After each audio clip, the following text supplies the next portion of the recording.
Hubungan antara Bella Astilah dan Syed Saddiq terus menjadi perhatian ramai, lebih-lebih lagi ketika ahli Parlimen Muar itu masih berdepan proses perundangan yang mendapat liputan meluas. Terbaharu, ketika diminta mengulas mengenai kata-kata semangat buat tunangnya, Syed Saddiq, Bella tampil memberikan jawapan yang cukup ringkas namun menyentuh hati.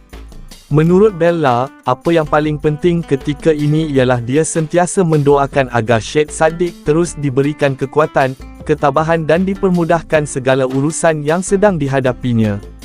Bella percaya setiap dugaan pasti ada hikmahnya. Sebagai insan yang paling rapat dengan Syed Saddiq, dia mahu tunangnya itu terus kuat menghadapi setiap cabaran tanpa mudah berputus asa.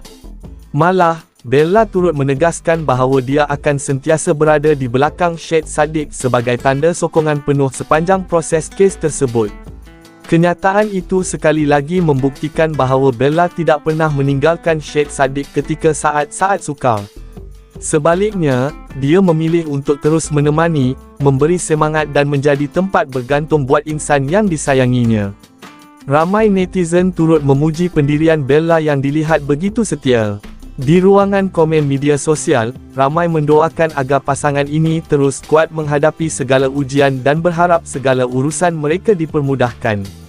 Ada juga yang menyifatkan sokongan Bella sebagai bukti bahawa sebuah hubungan bukan sekadar bersama ketika senang, tetapi juga ketika diuji dengan pelbagai cabaran.